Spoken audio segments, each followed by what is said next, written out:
नमस्कार दोस्तों। तो बांग्लादेश की जो स्थिति है वो बिल्कुल भी ठीक होने का नाम ही नहीं ले रही है। देखिए, वहाँ पर जो हिंदू माइनॉरिटीज़ के खिलाफ जो वायलेंस है वो एक्चुअल में कभी रुका ही नहीं। मोहम्मद यूनुस जो कि वहाँ के इंटरिम गवर्नमेंट को चला रहे हैं, उन्होंने रिक्वेस्ट भी किया, वीडियो मैसेजेस के थ्रू भी रिक्वेस्ट किया और ख़ुद भी रिक्वेस्ट किया उन्होंने कि हिंदू माइनॉरिटीज़ के खिलाफ आप वायलेंस ना करें। दुर्गा पूजा का समय आया और उन्होंने फिर वहाँ पर भी रिक्वेस्ट किया कि किसी भी पंडाल को किसी तरीके की आप चोट ना पहुँचाइए, फेस्टिवल को पीसफुल तरीके से होने दीजिए। तमाम ऐसी बातें जो हैं वो मोहम्मद यूनुस ने वहाँ पर रिक्वेस्ट की। बहुत धूमधाम से बांग्लादेश में आज तक दुर्गा पूजा मनाया जाता था, लेकिन इस बार थोड़ा सा ये पूरा फेस्टिवल जो है फीका फीका सा नज़र आ रहा है। वहाँ पर गाने बजाने के लिए तेज़ आवाज़ में मना कर दिया गया क्योंकि वायलेंस हो सकता है, और ये सारी चीज़ें वहाँ पर हो रही हैं, चल रही हैं बांग्लादेश के अंदर में। अब इसी में शुरू हुआ क्या है कि बांग्लादेश के अंदर में फिर से एक बार माइनॉरिटी हिंदूज़ ने अपना बहुत बड़े लेवल पर प्रोटेस्ट शुरू कर दिया है। अब ये प्रोटेस्ट जो है ये दूसरे प्रोटेस्ट से बहुत बड़ा है, बिकॉज ये एक काफ़ी ऑर्गेनाइज्ड प्रोटेस्ट है जो हिंदू कम्युनिटीज़ वहाँ पर कर रही हैं। वो तंग आ चुकी हैं इस वायलेंस से, वो तंग आ चुकी हैं सरकार के ऑपरेशन से, और उनको अब समझ में आ चुका है कि ये इंटरिम गवर्नमेंट जो है ये सही तरीके से रूल नहीं कर पा रही है और माइनॉरिटीज़ को बिल्कुल एक तरीके से इन लोगों ने निगलेक्ट कर दिया है।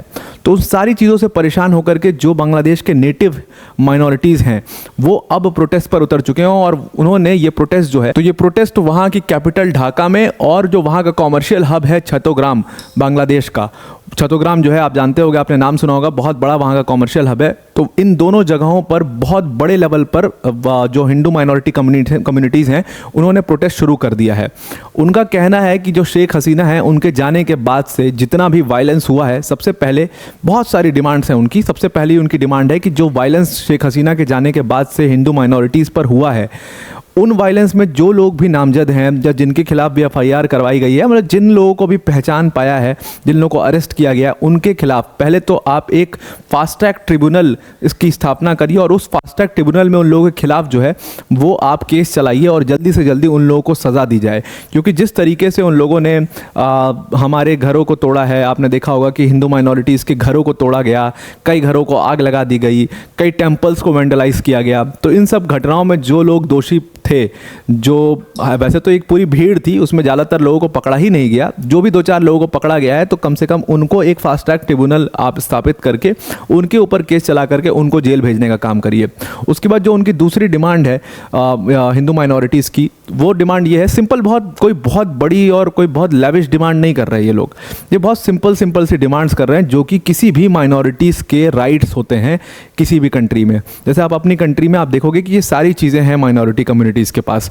उन्होंने डिमांड की है कि एक डेडिकेटेड आप मिनिस्ट्री बनाइए माइनॉरिटी अफेयर्स के लिए। जैसे आप इंडिया में देखते हो एक डेडिकेटेड मिनिस्ट्री है माइनॉरिटी अफेयर्स के लिए, ठीक वैसे वो लोग एक डेडिकेटेड मिनिस्ट्री की डिमांड कर रहे हैं बांग्लादेश में भी, माइनॉरिटी अफेयर्स से जो डील करेगी। प्लस उसके साथ में आप हर चीज़ में, एम्प्लॉयमेंट में, हर जगह पर, एजुकेशन में माइनॉरिटीज़ के लिए जो सीट्स हैं उनको आप फिक्स करिए।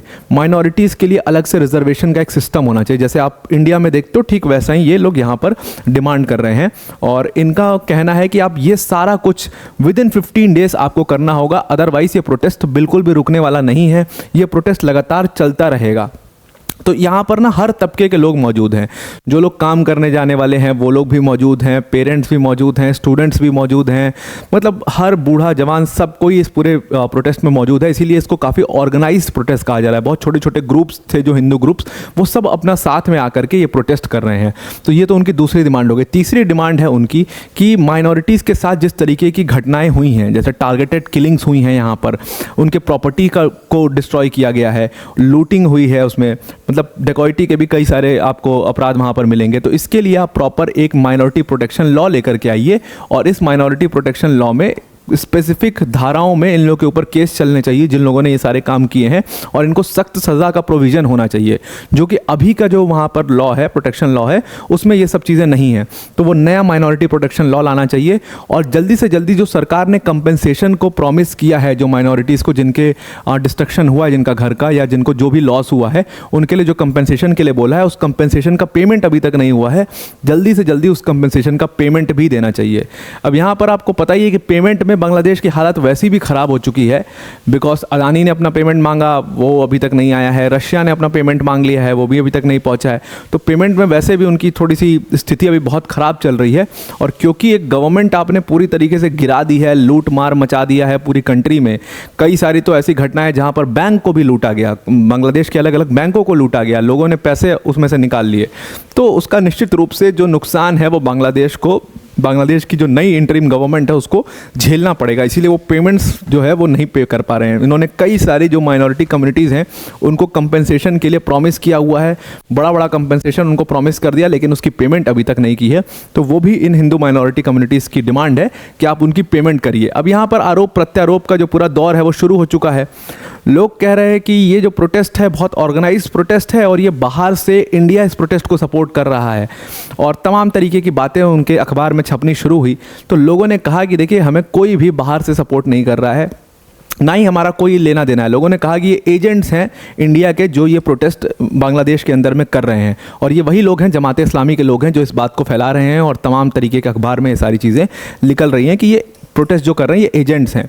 इन लोगों ने कहा कि देखिए, हम कोई एजेंट्स नहीं हैं, हम नेटिव बंगालीज हैं, और जो इस सदियों से यहाँ पर बंगाल में रहते हुए आए हैं हम वही लोग हैं, और हमें अपना जो राइट है, जो जिसके लिए हम लीगली ऑथराइज्ड हैं, वो राइट हमें मिलना चाहिए। हमारी सिर्फ इतनी डिमांड है, कोई भी ऐसी डिमांड भी नहीं। आप देखिए कि वो रिजर्वेशन की बात कर रहे हैं, वो एक मिनिस्ट्री बनाने की बात कर रहे हैं, वो कंपनसेशन जल्दी मिल जाए इसकी बात कर रहे हैं, वो एक फास्ट ट्रैक ट्रिब्यूनल की बात कर रहे हैं। इसमें तो कोई भी मतलब किसी भी एजेंट की तरीके का कुछ नहीं है। वो सरकार गिरा दो, सरकार हटा दो, इनको नहीं इनको मिनिस्टर बना दो, इनको नहीं इनको पीएम बनना चाहिए, ये सब बात तो कर रहे नहीं रहे। उन्होंने एक भी पॉलिटिकल स्टेटमेंट नहीं दिया है।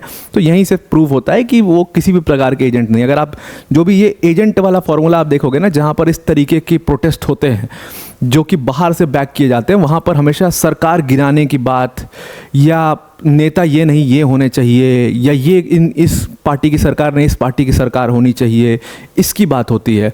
जहाँ पर जो न्यूट्रल प्रोटेस्ट होंगे वहाँ पर प्रोटेस्टर्स अपने डिमांड्स लेकर के आते हैं, सिंपल कि ये हमारे डिमांड्स हैं, जो सरकार हो वो पूरी कर दे, हम बिल्कुल उसके लिए तैयार हैं। तो वो काम बांग्लादेश में अभी आपको देखने को मिल रहा है।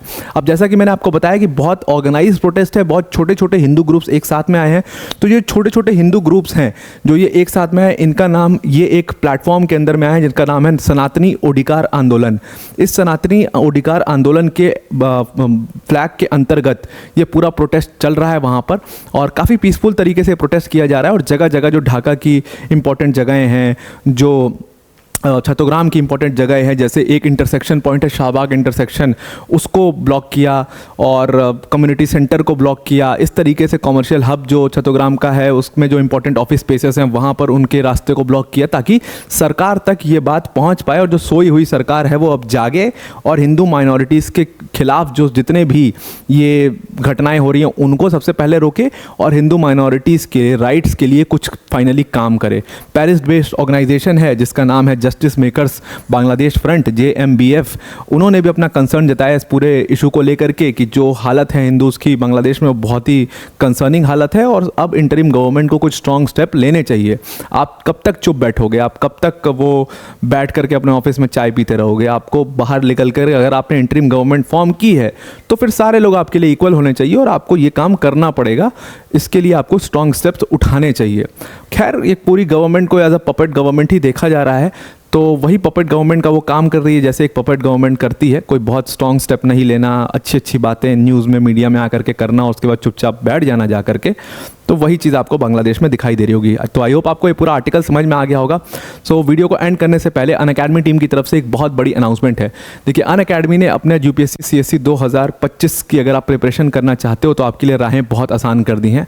अनअकैडमी ने अपने UPSC CSE की कोर्स फीस में 50% तक का डिस्काउंट किया है, और अब ये कोर्स फीस सिर्फ और सिर्फ 24,999 की हो गई है।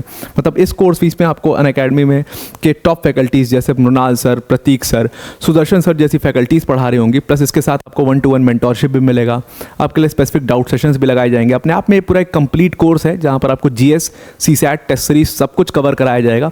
तो अगर आप इस डिस्काउंटेड प्राइस में इस कोर्स को अवेल करना चाहते हैं तो डिस्क्रिप्शन में हमने एक लिंक दी हुई है, उस लिंक पर क्लिक करिएगा, और जहां पर यूज़ कोड का ऑप्शन आएगा वहां पर आप APYT10 यूज़ करना, तो आप इस कोर्स को अवेल कर पाओगे। तो आई होप आपको ये पूरा आर्टिकल समझ में आ गया होगा। आज के लिए इतना ही। Thank you and have a nice day.